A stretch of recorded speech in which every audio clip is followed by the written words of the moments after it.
In today's video, I'm going to show you how to set up the Janome CM17 for machine embroidery. Hi, I'm Kim Jamieson Hurst of Chatterbox Quilts, and today I'm going to show you how to get the Janome CM17 ready to do some embroidery. And I'm going to start with the kind of what I call physical things on the machine before we get into some of your menu choices. So you'll see here that I've got a few things laid out. So when you're working with the machine embroidery area on the CM17, there are some things you need to change in the machine itself. So one of them is the bobbin holder case. So this machine comes with three different ones: a blue dot, a yellow dot, no, not a blue dot, sorry, a red dot. There's so many dotted bobbin holder cases. A red dot, a yellow dot, and a white dot. But what you need to do is look inside them, and you can see this one, for example, is the white dot. I call it a white dot. It's really like a little triangle.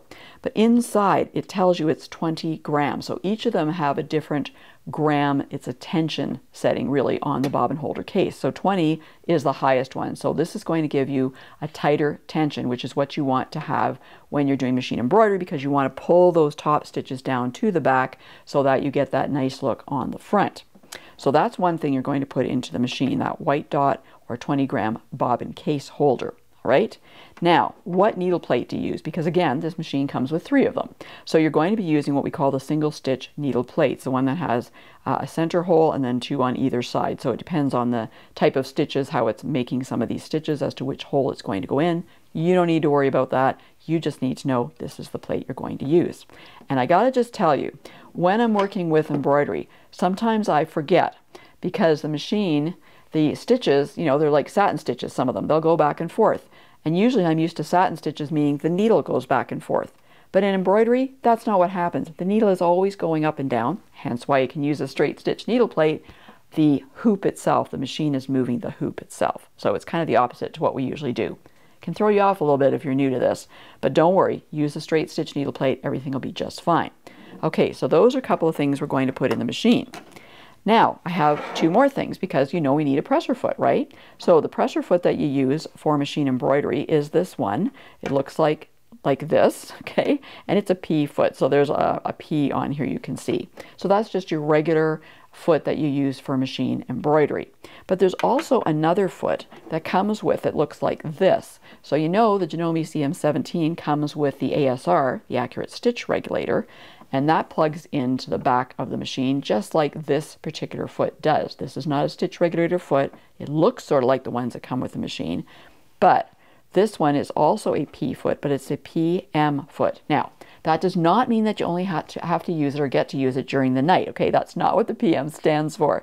It's a positioning marker, okay? So this will go on just like a regular foot does. You know, you screw it onto the foot holder, but this part here will plug in at the back of the machine. There's a little area that opens, plugs it in the back of the machine, and then it's going to give you a laser. So this allows you to position your needle really on a certain place on your fabric. So if you don't want to, you know, if things are not quite where they want to be and you want to move things over, you want to move the needle over somewhere, you can use this positioning marker and it will show you where your needle is going to be without having to pierce the fabric. So if you're using some specialty fabrics, maybe silk, let's say, that you don't want to actually pierce the fabric until you're actually doing the stitching, but you need to move over to get to the center of your fabric piece, you can use your positioning marker and that laser will show you exactly where your needle is going to go. All right, so you can use that. Today I'm not going to use this one. I'm going to be working with the regular P foot and just attach it to my machine. So those are some of the things that you need, physical things I say, to use with the machine to get it set up. But you know, with machine embroidery, you also need bobbin thread, you need a needle, you need to have a top thread. So I want to talk about those. So let's talk about top thread first, because that's always the most fun, right? So when I do machine embroidery, I like to use either a polyester thread. This is a Glide polyester thread that I often use for my machine embroidery. Or you can use a rayon, which gives a really nice luster. This is a Robison Anton rayon, actually. And you can see that it's a little bit shinier than the Glide, a little bit more luster than the Glide. You could use cotton if you wanted to as well. I don't typically use that because it has a more matte finish, and I usually like to see a little bit more of that luster in my machine embroidery. So rayon, polyester both work really well for machine embroidery. Now, I also mentioned you need to have bobbin thread, right? Now, you can wind up bobbin thread if you want from these, whatever you choose, but I wouldn't recommend doing that. It's not typically what I do. I like to use a lighter weight thread in the bobbin area. So there's a couple different choices. Janome actually has pre-wound plastic bobbins. So you can see here, these are black. These are a 60 weight spun polyester thread, or you could go even thinner. Wonderfil uses their DecoBob thread to pre-wind bobbins, and I usually buy these in just this kind of cream color, and I find that works very well. You shouldn't be seeing your bobbin thread on the top when you're doing machine embroidery. If so, you've got to adjust your tension. You've got some problem going on there. So I don't necessarily match my bobbin thread in color to my top thread.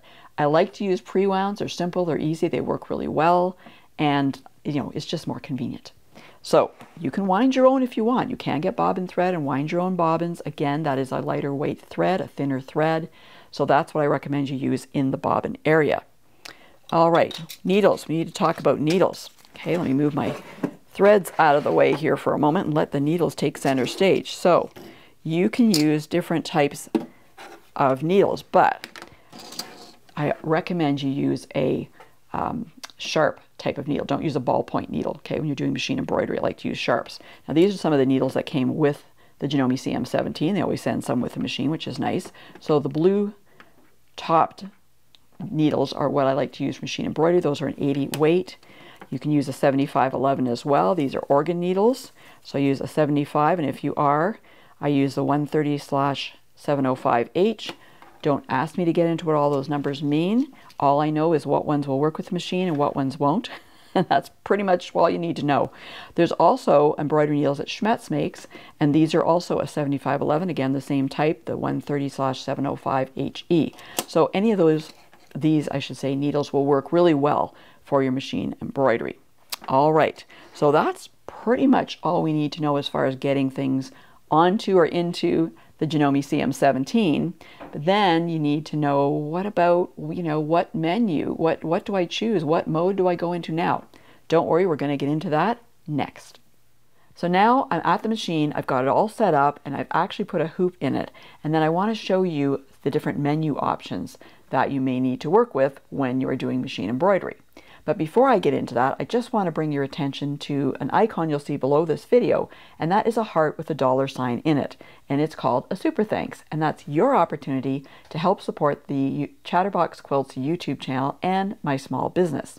So you can just click on that icon and choose your level of support, and that helps to allow me to buy the items I need to create these videos for you. So if you care to do that, I would truly appreciate it.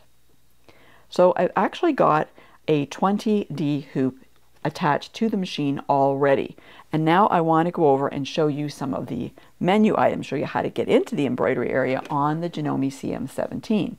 So make sure that you're in your home screen by pushing the little house at the top, and of course we want to choose embroidery mode. Now I've already gotten into a design there, so that's why it had that. But but you may have it say something like, make sure your hoop is attached, or make sure you're set up properly for embroidery. It'll give you some type of warning. All right, so when we're in here, and by the way, I already do have a hoop attached, so I have my RE20D hoop attached.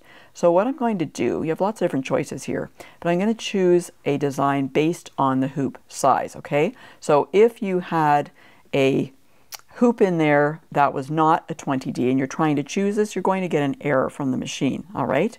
So you can change that to a different size hoop. If, for example, you wanted to have a larger hoop, even though you're choosing a smaller design, maybe you're going with the RE46D, let's say, you can change that in the machine here so it'll accept it, because otherwise it will not accept that size of a design in a different hoop. So go to your manual. Your manual's your friend here. Go to your manual and it will tell you how you can make that change. But we're not going to get into that today. We're just going to keep it simple. So in the RE20D hoop, I'm going to go into the third page. There's lots of different pages. I'm choosing this 85 design, which is the little Dalla horse. Now it tells me just to keep my hands clear because that hoop is just going to move to the center position, which you probably heard it do. All right, so lots of different information on this screen, and there are other screens you can go in to make more changes. But let's just take a look at what we've got here. So it tells me the hoop I've got in. It tells me the foot to use, which is the P foot, which I have installed on the machine. There's my little dowel horse design, and it tells me the size of it. It's 3.7 inches by 3.6. It's going to use 5 different thread colors, which you can see down here below. We'll talk about those in a moment. It also tells me my tension. I am currently in auto tension -1, so 1 less than the auto tension that's usually set up for embroidery on the machine. I've got my cutting on there. It's going to clip my threads in between. My speed is showing at 900 stitches per minute right now. Now I can change that. You know how we have the slider on the machine that you can go back and forth to adjust your speed? Well, you can see as I'm moving this, it's changing. And you might notice too, as I change the speed, so for example, if I go to the fastest, 1200 stitches per minute, it tells me it's going to take 28 minutes to finish that design. If, on the other side, I go down to 400 stitches per minute, the slowest it will stitch out, it's going to take more, it's going to take 39 minutes. So as I change the speed, the amount of time it takes to stitch that design will change as well.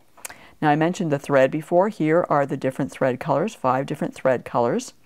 And these are, well, let's find out what they are.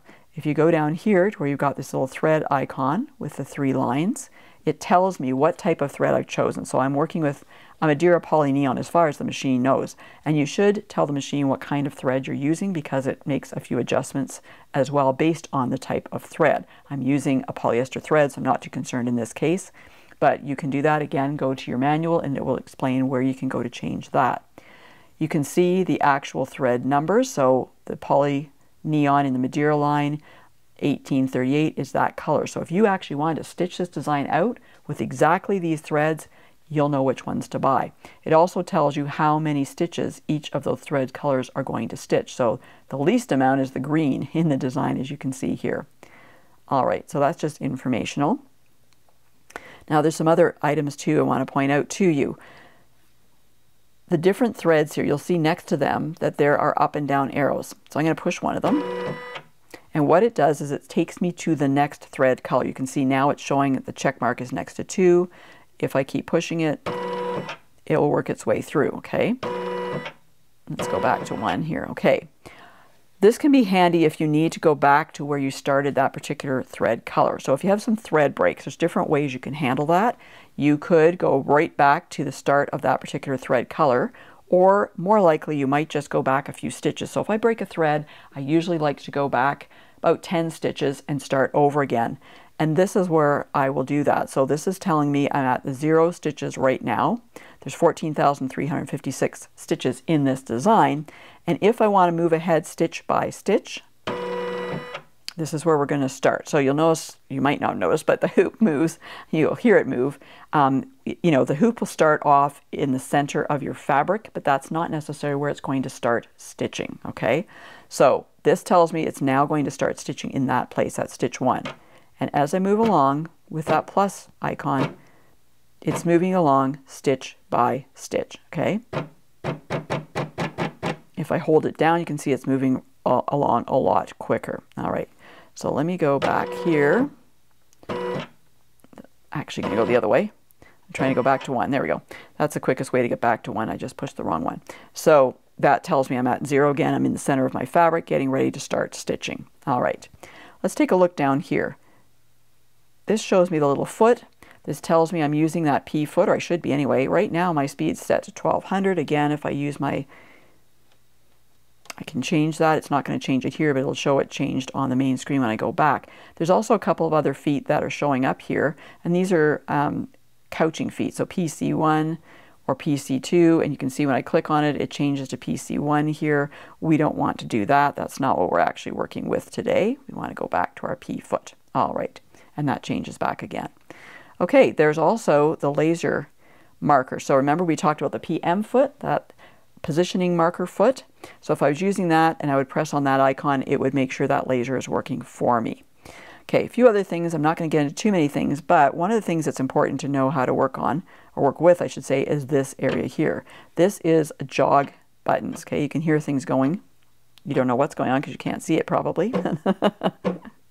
There we go. So that will allow me to move the needle position around. Okay, it's actually moving the hoop, not the needle, but it'll move the hoop around so my needle goes down in a different position. So that's what that is about.